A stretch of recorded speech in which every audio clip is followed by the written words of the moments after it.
저희가 특별히 절기로 친다면 3월 1일이고 또 참으로 역사적인 날이 아닐 수 없어서 그날을 기념하면서 예배하는 것도 옳습니다만 그건 잠시 좀 미루고요. 저희가 늘 하고 있는 것처럼 가스펠 프로젝트라는 그런 일정에 맞춰서 예수 그리스도의 복음이 어떻게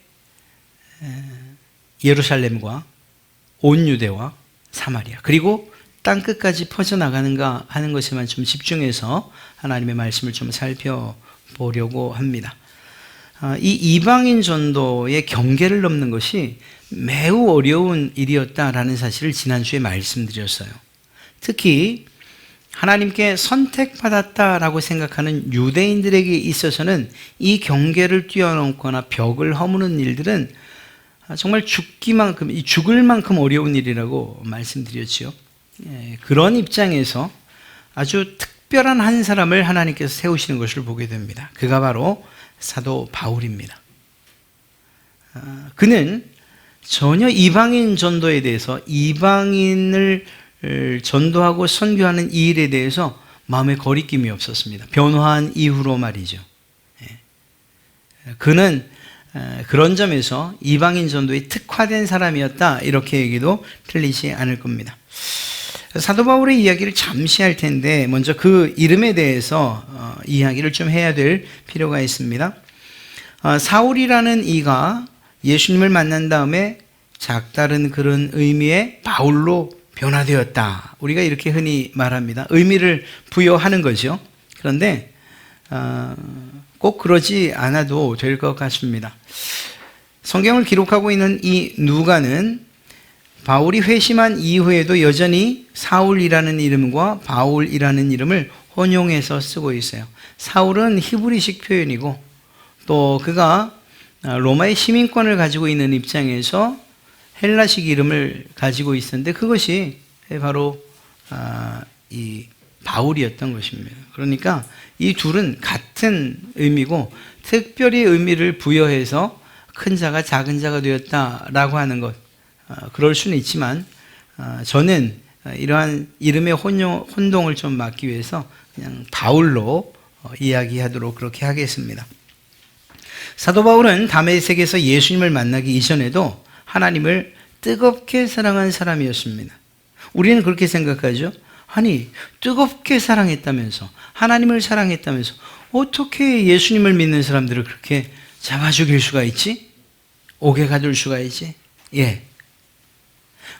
그들이 가지고 있는, 이 유대인들이 가지고 있는 신관과 그리고 우리가 가지고 있는 이러한 하나님에 대한 생각이 다르기 때문이에요. 특별히 예수님에 대한 생각은 아주 극과 극을 이루지요. 사도 바울 그가 생각하는 하나님의 사랑 그 시작과 완성은 하나님의 명령인 율법을 지키는 것, 바로 그것이었습니다. 참 이스라엘 사람으로서 베냐민 지파였고 또 그는 가장 당시 위대한 율법학자인 가말리엘이라고 하는 사람에게서 직접 배움을 받은 사람입니다. 그런 점에서 그는 율법에 대해서는 스스로 말하기를 나는 아무 흠도 없다라고 이야기할 정도로 그러한 삶을 올바르고 또 의롭고 하나님이 기뻐하실 만한 삶을 살았던 사람이에요. 이 젊은이는 갈릴리의 이단이라고 불려지는 예수 그리고 그 예수를 추종하는 사람들, 그 예수를 메시아라고 여기는 사람들, 하나님의 아들이라고 믿음으로 말미암아서 하나님을 모독하는 사람들, 그리고 욕보이는 사람들을 처형하는 이 일에 대해서 굉장한 자부심을 가지고 있었어요. 왜냐? 내가 그토록 사랑하는 그 하나님을 이렇게 모욕하다니 라는 생각을 가지고 말이죠. 그래서 이 사도 바울이 했던 일들은 그 당시 유대인들의 사고로 볼 때는 하나님에 대한 가장 확실한 충성이었던 것을 알 수가 있습니다. 최초의 순교자였던 스데반 그가 죽을 때 그를 향해서 돌 던지는 자들의 겉옷을 맡아주는 일을 했어요. 이 일을 통해서 스데반을 죽이는 일에 동조하거나 혹은 동참했다 이렇게도 말할 수 있습니다. 한마디로 우리의 입장에서 또 주님의 입장에서 말하라고 하면 사도 바울은 적어도 자기의 종교에는 헌신했던 자일지 몰라도 하나님의 관점으로, 주님의 관점으로 보면 그는 영적인 교만과 자기의 의로 충만했던 사람이라고 이렇게 말할 수 있습니다. 잘못된 하나님에 대한 사랑, 율법에 대한 헌신이 교회와 신자를 박해하는 것으로 나타났던 것이죠. 당시에 예루살렘 교회가 핍박을 당할 때에 흩어진 그리스도인들이 갈 수 있는 그나마 가장 가까운 거리에 있었던 곳이 바로 어떤 곳이었나? 바로 이 다메섹이었습니다. 지금의 시리아의 수도 다마스커스. 그러니까 이 다메섹으로 피한 예수쟁이들을 잡으러 바울이 그곳을 향해 가는 것, 이건 당연한 일이었던 거예요. 또 거리상으로도 가장 가까웠고 또 일종의 결과물을 만들어내기도 쉬웠던 거죠. 사도 바울이 이제 그 길을 가게 됩니다. 정말 마음에 뜨거운 열정과 불타오르는 하나님에 대한 사랑을 가지고 내가 이제 예수 믿는 것들을 다 잡아오게 가두리라 라는 이러한 마음을 가지고요. 사도행전 9장 1절부터 3절 우리가 읽었던 말씀을 보면 사울이 주의 제자들에 대하여 여전히 위협과 살기가 등등하였다라고 기록하고 있어요. 그의 일, 그가 하고 있는 이 일에 대해서 조금의 양심의 가책이라든가 혹은 이것이 옳은가 그런가에 대한 그러한 생각도 없었다는 거예요. 이건 반드시 옳은 일이고 하나님이 기뻐하는 일이다 라는 이 사실, 이것에 대해서 확신하고 있었다는 거죠. 그렇기 때문에 당시 대제사장들에게 가서 나 이거 공문 써주시오. 그러면 내가 이 공문을 가지고 가서 다메섹에 숨어있는 그 그리스도인들을 다 잡아오겠소. 이렇게 말할 수 있었던 것입니다. 그 길을 갈 때에 사울이 길을 가다가 다메섹에 가까이 이르더니 성경은 이렇게 말합니다. 호련히 하늘로부터 빛이 그를 둘러 비추는지라. 그리고 그 빛 가운데에서 내가 어찌하여 나를 핍박하느냐 라고 주님이 정말 단도직입적으로 물으십니다. 그런데 이상하게도요, 그 질문이 옳은가 한번 좀 생각해 볼 필요가 있어요.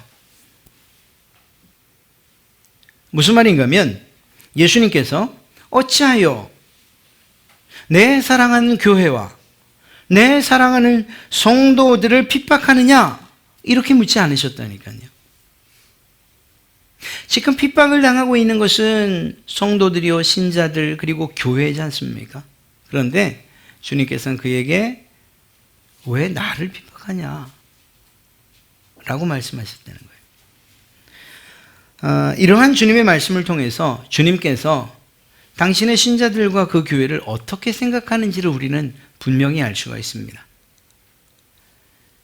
그분의 신자들 또 그리고 그 교회를 자기와 즉 예수 그리스도와 동일하게 여기고 있다는 사실이에요. 여러분, 이 일은 사도 바울에게는 매우 큰 책망처럼 들리는 이 일은 지금 이러한 어려운 시대를 살아가고 있는 여러분들에게 매우 큰 힘이 됩니다. 여러분들이 정말 예수님을 믿는 것 때문에 당하는 여러 가지 고통들, 고난들, 교회가 선한 일을 하고 주의 복음을 증거하는, 영혼을 하는 이러한 일들을 함에도 불구하고 사회의 따가운 시선들을 받는 이 일들, 그것 때문에 너무 마음이 위축되거나 절망하지 마시라는 거예요. 왜냐하면 세상은 끊임없이 그리고 끝까지 그런 눈으로 우리를 바라볼지 모르지만 주님은 그 일에 대해서 여러분이 당하는 고통을 또 교회가 만난 어려움을 예수님이 당하는 것, 당신이 당하는 것으로서 여기고 계신다는 거예요. 이 말은 바꿔 이야기하면 주님께서 그 일들을 회복시키시고 반전시키실 때에 여러분들이 한 일들과 당한 고난과 어려움들을 결코 잊지 않으실 것이라는 이러한 약속과도 연결되어지는 것입니다. 그러니 주님께서 여러분들과 함께 계시다는 이러한 사실들을 꼭 기억하시고 여러분 편이라는 사실을 꼭 기억하시기 바랍니다. 교회와 그리스도가 긴밀하게 연합되어 있다는 사실입니다. 예전에 우리가 살펴봤던 아나니아와 삽비라의 이야기를 한번 생각해 보십시오. 잘못한 것은 그들이었어요. 그들. 그런데 그들의 거짓말에 대해서 무엇이라고 말합니까? 너희가 성령을 속였다. 성령님을 향한 거짓말로 그렇게 취급하는 것을 보아 알 수 있습니다. 이렇듯이 주님은 당신의 신자들과 그리고 교회가 당하는 이러한 일들에 대해서 예수님 자신의 아픔으로 그렇게 여기고 있었다라는 사실입니다. 자, 사도 바울에게 이렇게 다가오셨어요. 이러한 방문, 이것은 매우 일방적이었다는 사실을 좀 기억해야 됩니다. 먼저 찾아오셨다는 거예요. 그런데 가만 살펴보면 성경에 나온 많은 사람들, 아브라함이나 야곱, 모세, 사무엘, 성경에 기록된 많은 이들, 언제나 하나님께서 일방적으로 그들에게 다가가셨다라는 사실을 우리는 알 수 있어요.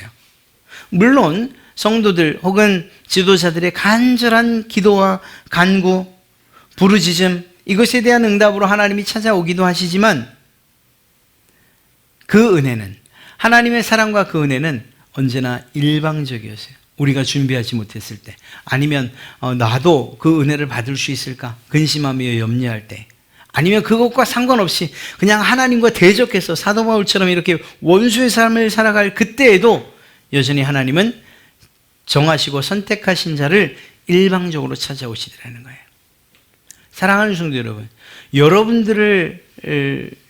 여러분들에게 이렇듯 사도 바울에게 찾아오신 예수님처럼 주님께서 여러분들의 이름을 부르며 여러분에게로 다가오셨던 그때를 기억하십니까? 기억하셔야 돼요. 그 사실을 잊으면 우리의 신앙적인 이러한 열정도, 그리고 또 헌신에 대한 정도도 떨어질 수밖에 없어요. 내가 연약했을 때, 죄에 대해서, 내가 죄인이었을 때, 아니 내가 심각하게 하나님과 원수되었을 때, 그때에 하나님이 우리를 찾아오시고, 그러한 죄 가운데, 그래서 희망도 정말 소망도 없다고 하는 우리들을 위해서 예수 그리스도를 십자가에 못 박아 죽이시면서까지 우리를 사랑하셨던 그 사랑을 다시금 기억해 내셔야 되는 거예요. 하나님의 사랑이 우리에게 그렇게 다가왔기 때문인 것입니다. 역시 바울에게도 이러한 모습으로 찾아와 그의 이름을 불러주셨습니다. 당시 교회가 볼 때에 바울은 구제불능이었고요, 철천지 원수와도 같은 사람이었어요. 저 바울만 없다면 이렇게 생각할 정도로 말입니다. 그런데 그런 바울에게 예수님이 찾아오셨다는 사실이 무엇을 말할까요? 사도행전 9장 13절부터 14절 아나니아가 이야기합니다. 주님께서 그렇게 말씀하셨거든요. 야, 이제 사울이라고 하는, 바울이라고 하는 아이가 너에게 찾아올 터인데 라고 하시며 사울의 방문을 미리 예고해 주셔요. 그때 아나니아의 이야기예요. 주님, 저는 사울이 예루살렘에서 주의 성도들에게 얼마나 많은 해를 끼쳤는지 알고 있습니다. 많은 사람들이 그렇게 얘기했습니다. 그리고 그는 주의 이름을 부르는 사람들을 잡아갈 권한을 가지고서 그 대제사장들에게서 받아가지고 지금 여기에 와 있는 겁니다. 교회를 박살내실 일 있습니까? 하지만 아나니아의 이러한 이 말에 대해 주님이 말씀하십니다. 가거라. 그는 내 이름을 이방 사람들과 왕들과 이스라엘 자손 앞에 가지고 갈 내가 택한 나의 그릇이다. 여러분, 아나니아가 바라보는 바울과 주께서 바라보시는 바울의 모습의 차이를 아시겠습니까?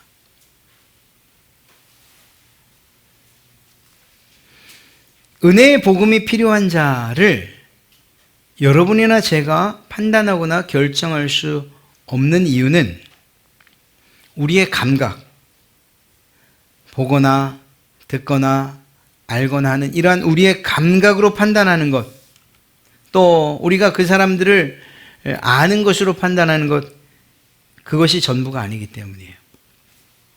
그보다 더 중요한 것은 무엇입니까? 하나님께서 그를 선택하셨다라는 바로 이 사실입니다. 그런 점에서 우리는 그저 전할 따름이에요. 전할 따름. 대상을 내 기준으로, 내 원칙으로, 그렇게 정해서는 안 돼요. 저 사람은 전도해야 될 사람, 저 사람은 전도하면 교회에 유익이 되지 않을 사람, 이렇게 이야기할 수 없다는 것입니다. 또한 누군가가 이곳에 하나님의 가족으로 나왔을 때에 교회 공동체의 새로운 일원이 되는 그 사람에 대해서 다른 성도들의 반응도 같아야 된다라는 것을 이야기합니다. 우리 공동체의 이익이 있냐 없냐, 이러한 이익의 유무보다 더 중요한 것, 그것은 그를 향한 하나님의 선택이었기 때문인 것이죠. 이러한 관용과 포용의 마음을 달라고 우리는 기도해야 할 것입니다. 물론 저도 어려운 일이에요. 그러니 기도하자는 것입니다. 이렇듯이 주님께서 사도 바울에게 직접 나타나셨어요. 그런데 그뿐만이 아니었습니다. 하나님은 이 사도 바울을 정말 하나님이 사용하시는 그러한 일꾼으로 세우기 위해서 다른 사람들을 붙여주셔요. 이건 얼마나 중요한 일인지 알 수 없습니다. 여러분이나 제가 하나님의 일을 한다고 할 때에 우리는 그 하나님의 일이 사람들과 관계없는 것처럼 그렇게 생각할 때가 많아요. 하나님의 은혜가 우리에게 주어진다, 그분의 복이 우리에게 임한다라고 할 때 마치 하늘에서 뚝 떨어지는 것처럼 그렇게 생각할 때가 많다는 거예요. 내가 하나님의 일을 해야지라고 하면 하나님께서 내게 무슨 말씀을 하시는지, 그리고 또 그 말씀이 들리면 세상과는 구별된, 분리된 상태에서 내가 무엇을 해야 된다고 생각할 때가 많아요. 그러나 그렇지 않습니다. 하나님은 반드시 그분의 일을 하실 때 사람을 통해서, 사람들 가운데에서 그 일을 감당하게 하셔요. 은혜를 주시고 복을 주실 때도 마찬가지예요. 사람들과의 관계를 떠나서 이러한 일들을 이루시는 일이 사실은 거의 없다는, 물론 하나님만의 특별한 이 초자연적인 그러한 일들과 또한 역사를 이루시는 그러한 일들도 물론 있지만 말입니다. 대부분은 사람들과의 관계 가운데에서 그 일을 이루신다는 거예요. 오늘 이 사도 바울을 세우는 일에도 하나님은 다른 사람들을 쓰고 있어요. 그 가운데 첫 번째가 바로 방금 말씀드린 아나니아라고 하는 그러한 사람입니다. 예수님을 만난 바울은 너무나 밝은 빛으로 인해서 시력을 잃게 돼요. 주님께서 그 눈을 멀게 하신 이유가 뭘까 좀 생각을 해보면 아마도 야 바울, 네 눈으로 보는 그것이 전부가 아니야 라는 이 사실을 알려주고자 하심 아니었겠습니까? 사도 바울이 예수님의 마음을 갖기 전에 그저 지금까지 가지고 있던 종교관과 그리고 유대적 사고를 가지고 보는 그 눈으로 볼 때 예수 믿는 사람들은 죽어마땅한 사람들, 옥에 가둬도 시원찮은 사람들로 보였을 뿐이죠. 왜냐하면 그 너머에 계신 예수 그리스도를 보지 못했기 때문입니다. 그렇습니다. 보이는 현상보다 주님의 음성에, 눈을 닫고 들려지는 주님의 음성에 더 겸손히 순종키를 원하셨던 것이 아니겠는가 하는 이러한 생각을 또 해봅니다. 이참에 우리로 하여금 제대로 예수님을 바라보지 못하게 하는 것들이 있다면 그것이 무엇인지 한번 생각해 봐야 됩니다. 우리 각자가 말입니다. 사도 바울의 눈이 번쩍 뜨여져 있었을 때에, 그때에 하나님의 뜻, 예수님의 뜻과는 상관없이 자기의 눈에 보이는 대로 행했던 것들처럼, 그래서 정말 예수님을 바라보지 못했던 것처럼 우리들의 삶 가운데, 우리 신자들의 삶 가운데에도 예수님을 바라보지 못하게 우리 앞에 어른거리는 것들이 있다면 그것이 무엇인가, 이걸 한번 좀 생각해 볼 필요가 있다는 거예요. 바다에 뛰어들어 걸었던 베드로가 불어오는 바람과 풍랑을 바라보고 그 뒤에 계신 예수님을 잊는 순간 그가 빠져갔던 것처럼 우리의 눈이 예수 그리스도를 향해 고정되어 있는 이 일은 매우 중요하다는 것입니다. 바꿔 말하면 그렇게 예수님을 집중하지 못하게 우리 앞에 마치 신기루처럼 그렇게 아른거리는 것들이 있다면 그것이 무엇인가 하는 것들을 또 깊이 생각해 볼 수 있어야 된다는 것이죠. 그렇습니다. 우리의 시력뿐 아니라 감각과 인지 능력은 우리가 생각하는 것만큼 완전하지 않다는 사실을 우리는 인정해야 돼요. 그렇기 때문에 주님의 뒤를 따르겠다고 결심한 그러한 신자 혹은 성도라면 오히려 우리의 눈을 닫고 주님의 음성에 귀를 기울이고 하나님의 말씀을 통해서 그분의 뜻을 살피는 이러한 일들이 더 필요하다는 거예요. 세상의 온갖 성공에 대한 책장들을 덮고 오히려 성경을 열어서 하나님의 말씀, 그분이 우리에게 들려주시는 그 음성에 귀 기울여야 된다는 것이죠. 놀랍게도 주님은 망가진 사도 바울의 시력을 회복하기 위해서 한 사람을 두셨고 그가 바로 아나니아였습니다. 눈만 띄워준 것이 아니라 잠시 머무는 그동안에 예수 그리스도, 그분을 향한 참된 믿음으로 안내하는 자의 역할을 이 아나니아가 감당했던 거죠. 그에게 갔을 때 그가 안수기도 하고 그의 눈에서 비늘 같은 것이 떨어져서 다시 시력을 회복합니다. 그리고 세례를 받고 그리고 아나니아가 공급하는 음식을 먹고 힘을 얻어요. 그렇게 새 생명을 얻게 된 거예요. 그렇게 아나니아라고 하는 이러한 인물, 자기의 모든 것들, 자기의 생각들, 자기의 편견들과 선입관을 내려놓고 사도 바울을 맞아줬던 그 아나니아가 있었기에 사도 바울이 세움을 받을 수 있었다는 것입니다. 또 한 사람이 있죠. 우리가 이미 살펴봤던 사람인데요. 바나바예요. 바나바. 이 바나바가 사울이 위대한 이방인의 전도자로 세움받는데 큰 힘과 또 큰 역할을 감당합니다. 사도행전 9장 26절 말씀을 보면 사울이 예루살렘에 가서 제자들을 사귀고자 하나 다 두려워하여 그가 제자됨을 믿지 않았다 기록하고 있어요.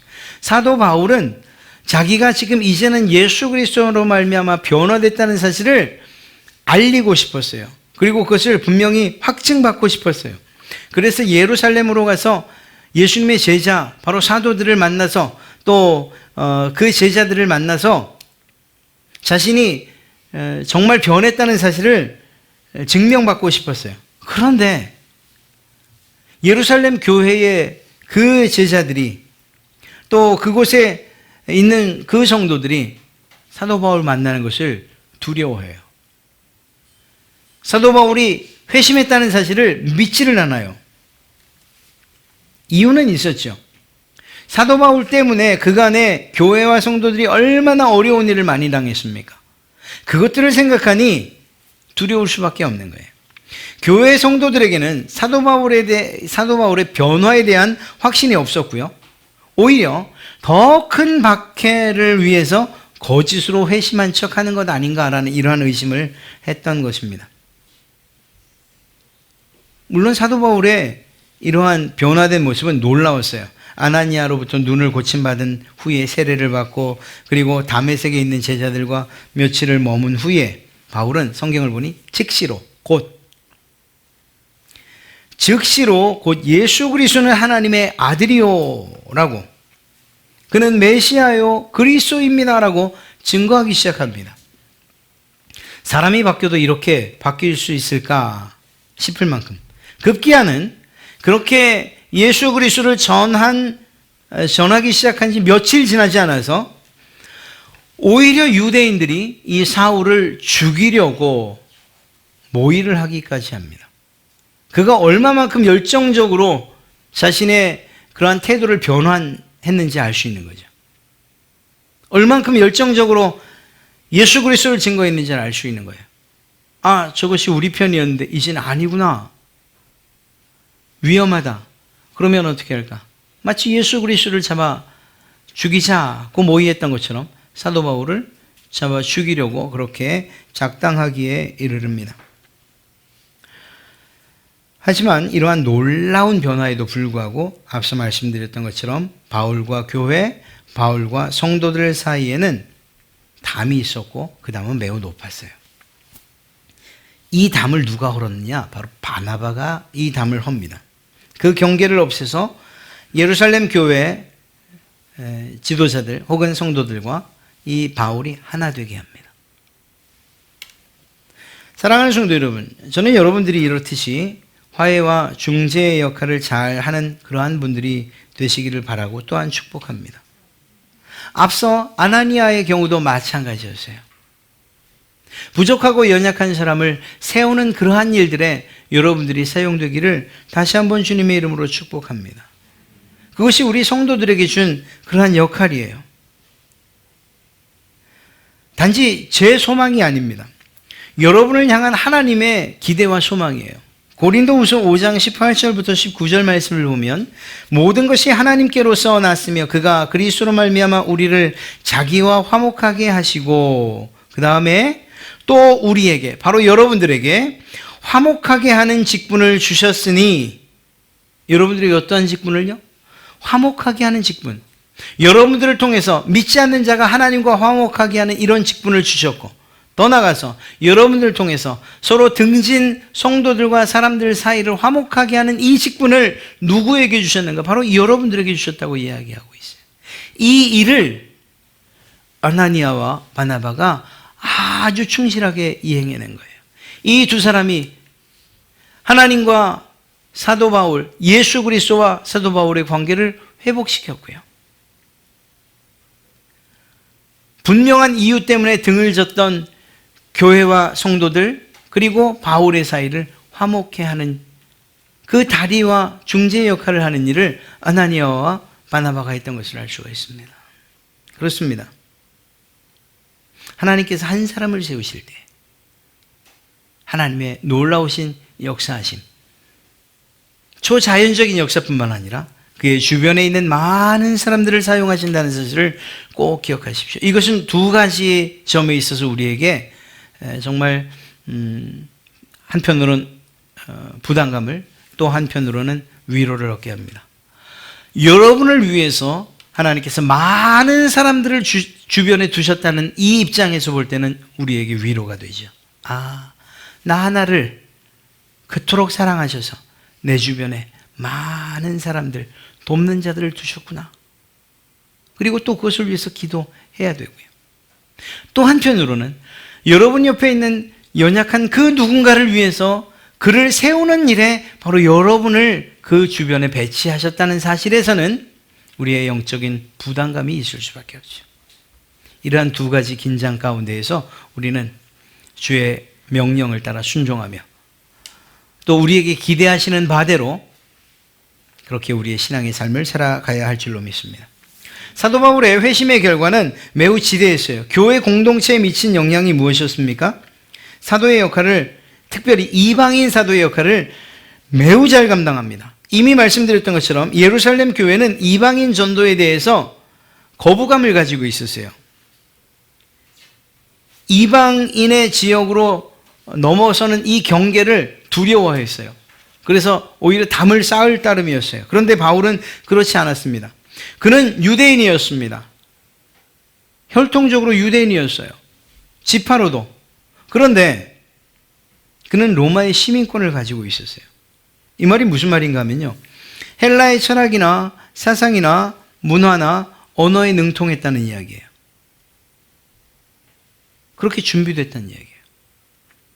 그래서 유대인들에게만 있는 이 배타적이고 자신들이 선택받은 민족이기 때문에 이방인들에 대해서 정말 짐승 취급하는 이러한 일들 사도 바울에게서는 없었던 거예요. 사도 바울이 교회를 핍박한 것은 하나님을 거역하고 모욕하는 자들이었다고 생각했기 때문에 하나님에 대한 충성이 그렇게 나타났던 거예요. 이제 그 방향이 수정된 이후에는 사도 바울을 막을 자가 없는 거예요. 그에게는 거리낌이 없었거든요. 경계를 넘는 이 일이 어렵지 않았거든요. 이방인 전도에 최적화된 인물이라고 볼 수가 있고요. 그리고 그 일을 주님께서 이루신 거예요. 그래서 사도 바울을 사용하시는 거죠. 사도행전 9장 27절 30절 우리가 읽진 않았습니다만 사도 바울의 적극적인 전도를 우리는 보게 됩니다. 예수 그리스도의 나타나심과 그분의 말씀을 전했어요. 예수는 그리스도요 메시아라는 사실을 강력하게 전했어요. 담대히 전했어요. 죽음의 위협을 무릅쓰면서 열정적으로 전했어요. 그 결과 교회의 평안과 부흥이 일어나게 됩니다. 사도행전 9장 31절 말씀을 보면 그리하여 온 유대와 갈릴리와 사마리아와 교회가 평안하여 든든히 서가고 주를 경외함과 성령의 위로로 진행하여 수가 더 많아지니라. 그의 변화는 교회적으로 또 선교적으로 매우 긍정적인 결과를 가져왔다는 사실입니다. 한 사람의 변화가 이렇듯 놀라운 정말 이 복음의 확장을 가지고 왔다는 거예요. 그리고 이것은 여기서 멈추지 않습니다. 이후에 기록되어 있는 사도 바울의 서신들을 살펴보면 세계 복음화에 정말 선두에 섰던 사람이라고 이야기해도 결코 틀리지 않을 것입니다. 이러한 교회적인 변화뿐만 아니라 개인적인 변화도 그에게 있습니다. 하나님의 긍휼하심을 힘입어서 주를 믿어 영생을 얻게 되었고 또한 영생을 얻는 자들의 본이 되었어요. 교회의 핍박자에서 교회의 일꾼이 되었어요. 진리의 회방자에서 진리를 선포하는 자로 변화되었어요. 예수 그리스도를 핍박하던 자에서 예수님 때문에 핍박을 받는 자로 변화되었어요. 이 얼마나 영광스러운 변화입니까? 사실은 우리가 기대하는 바이기도 해요. 우리가, 여러분이나 제가. 그런데 이런 영광스러운 변화만 있었던 것이 아니라는 거예요. 우리는 흔히 밝은 면, 긍정적인 면에만 호응을 해요. 사도 바울 개인에게 있어서는 고난과 시련이 시작되는 변환점이라고 해도 틀리지 않을 겁니다. 고린도후서 11장 23절부터 28절 말씀을 보면 이렇게 기록되어 있습니다. 표준세 번역으로 읽어드립니다. 그들이 그리스도의 일꾼입니까? 내가 정신없는 사람같이 말합니다만 나는 더욱 그렇습니다. 나도 그리스도인의 일꾼입니다. 이렇게 말하는 거예요. 나는 수고도 더 많이 하고 감옥살이도 더 많이 하고 매도 더 많이 맞고 여러 번 죽을 뻔하였습니다. 유대 사람들에게서 마흔에서 하나를 뺀 매를 맞은 것이 5번입니다. 채찍으로 맞은 것이 3번이고 돌로 맞은 것이 1번입니다. 파손을 당한 것이 3번이고 밤낮 꼬박 하루를 망망한 바다를 떠다녀야만 했습니다. 자주 여행하는 동안에는 강물의 위험도, 강도의 위험도, 동족의 위험도, 이방 사람의 위험도, 도시의 위험과 광야의 위험과 바다의 위험과 거짓 형제 자매의 위험을 당해야만 했습니다. 수고와 고역에 시달리고 여러 번 밤을 지새우고 줄이고 목마르고 여러 번 굶고 추위에 떨고 헐벗었습니다. 그 밖의 것은 제쳐놓고서라도 모든 교회를 염려하는 염려가 날마다 내 마음을 누르고 있습니다. 영광스러움이 보이시나요? 우리 신자들의 변화가 어떠해야 하는가 하는 것을 너무나 잘 보여주고 있어요. 예수 그리스도를 만난 사람들의 삶이 어떤 모습이어야 하는가를 사도 바울은 너무나 잘 보여주고 있어요. 우리가 발견하는 것은 그의 영광스러움 뿐만이 아닙니다. 오히려 그 영광을 위해서 당했던 고난들에 대해서도 우리는 주의를 기울여야 돼요. 사실 지금처럼 시국이 어려울 때에 이렇게 혼란스럽다고 하는 때에 예배당 나오는 일들이 사실 쉽지 않은 것 알고 있습니다. 아마 여러분들 가운데에는 이미 가족들하고 소소한 말다툼 혹은 정말 대판 싸우고 나오신 분들도 있을 것 같아요. 이렇게 예배를 사수한다라는 이것이 중요하고 이것이 아니면 정말 목숨을 이런 의미가 아니에요. 그러한 사소한 것들도 여러분을 힘들게 하는 것 가운데 하나가 될 수 있다는 거예요. 비단 이것뿐이겠습니까? 정말 예수 그리스도를 신실하게 진실되게 믿고자 하는 사람들이 직면하는 세상은 달려드는 사자처럼 여러분을 잡아먹을 듯 그렇게 무섭게 때로는 강하게 달려든다는 거예요. 사도 바울이 말하고 있는 이러한 고백들, 비록 몸으로 당하는 것들 아니어도 정신적으로 또 우리의 그러한 육체적으로 고난을 당하는 일들이 지금도 있을 수 있다. 아니 있다는 사실을 기억해야 된다는 거예요. 그러니 우리의 변화 그리고 우리의 기도가 영광과 긍정을 향해서만 기도되어야 되는가? 그게 아니라는 거예요. 하나님, 오히려 내 변화의 모습을 보면서 내가 정말 그리스도로 말미암아 변화된 자가 맞는가 하는 것들을 주의 깊게 살필 수 있어야 되는 거예요. 돌아봐야 된다는 거예요. 내게 있는 변화가 무엇인지, 아니 내가 기대하고 있는 변화가 어떤 것이었는지에 대해서 말입니다. 우리가 두려워하는 혹은 또 애써 외면하는 이러한 사도 바울의 정말 이 아픈 변화들, 가슴 아픈 이러한 변화가 설령 우리에게도 동일하게 닥친다 해도 여전히 내가 신앙과 믿음의 길을 갈 수 있는가? 이렇게 질문해야 된다는 것입니다. 만약 여러분들이 가겠습니다 라고 대답한다면 그것은 지금 우리의 삶에 대한 회복, 이 세상에서의 회복이 아니라 주님께서 우리에게 주신 영원한 약속 때문인 줄로 믿습니다. 사도 바울이 그랬던 것처럼 말입니다. 세상 끝날까지 함께 하시겠다고 하셨던 그 주님, 성령님을 보내주심으로 약속하신 바를 성실하게 그리고 신실하게 이행해 주셨던 그 주님 아니십니까? 오늘 이 사도 바울의 변화 그리고 그의 회심은 우리에게 많은 것들을 생각하게 합니다. 그 한 사람을 세우기 위해서 하나님이 어떻게 일하셨는가를 보게 하실 뿐만 아니라 그의 변화가 내 모습이 어떤가 하는 것을 그의 변화와 비추어서 이렇게 비교해 볼 수 있는 그러한 시간인 것이죠. 사랑하는 성도 여러분, 주님께서 기뻐하시는 모습으로 우리의 이런 육신의 그리고 또 영혼의 변화들이 여러분의 삶 가운데 풍성하기를, 그리고 완전한 변화가 여러분에게도 있기를 주님의 이름으로 축복합니다. 아울러 사도 바울 한 사람을 세우기 위해서 하나님께서 그 일하셨던 것들을 생각하며 그러한 도구로 사용되기를 위해서 기도하시는 그러한 여러분 되시길 또한 바랍니다.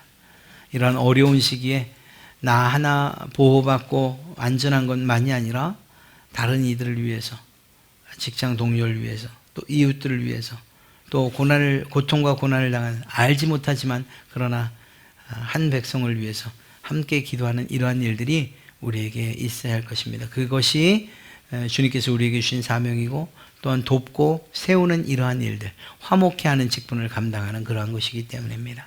오늘 사도 바울의 회심을 깊이 묵상하시면서 우리의 회심이, 우리의 변화가 그리 되기를, 또한 그 바울의 회심에 사용됐던 하나님의 일하심에 나 역시 사용되는 그러한 도구가 되기를 주님의 이름으로 진심으로 축복합니다.